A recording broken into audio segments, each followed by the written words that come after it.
سلام دوستان هنرمند غزلیان، میخوایم امروز این بافت جالب قلاب بافی رو انجام بدیم. برای شروع 2 زنجیره میزنیم، 2 بار نخ رو روی میل میندازیم. میخوایم 2 پایه بلند رو با هم ببافیم و یکی کنیم، یعنی 2 پایه یکی انجام بشه. پایه بلند اولی رو میبافیم، دوباره نخ میگیریم، 1 دونه این دفعه میگیریم و پایه بلند بعدی رو میبافیم و 2 یکی میکنیم. حالا 3 نخ داریم روی میلمون. اینجا دوباره یه پایه بلند با همین نخهای مونده روی میل انجام میدیم، 2 زنجیره میزنیم و 1 پایه بلند دیگه، یعنی 1 بار نخ رو روی میل میندازیم و پایه بلند بعدی رو روی حلقه های جلویی اون 2 یکی پایینی انجام میدیم.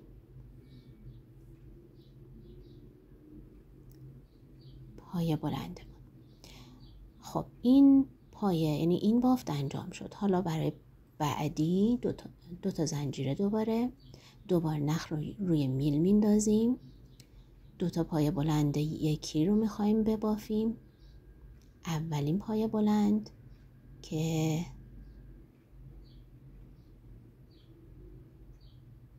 بافتیم، بعدی رو دوباره میبافیم. از هر کدوم یه نخ روی میل هست که 2 رو با هم یکی میکنیم و این 2 یکی انجام شده. حالا 3 نخ روی میل داریم که پایه بلند بعدی که روی این 2 هست رو انجام میدیم.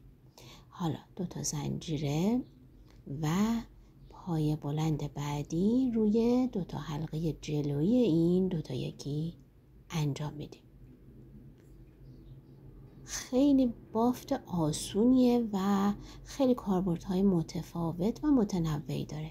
میتونیم برای پانچو، برای شال، برای لباس استفاده کنیم و حتی میتونیم خیلی جاها توی بافتای دیگه ازش استفاده کنیم، همونجور که من اینجا دارم توی بافت دیگه ای ازش استفاده میکنم. خب دوباره 2 زنجیره و بافت بعدی رو انجام میدیم. به همین شکل میتونیم تا انتهای رج بریم و حتی میتونیم روش دوباره رج بعدی رو ببافیم. بین هر 2 بافت معمولاً 3 زنجیره فاصله میندازیم، اما بالا 2 زنجیره بافته میشه، حواسمون باشه.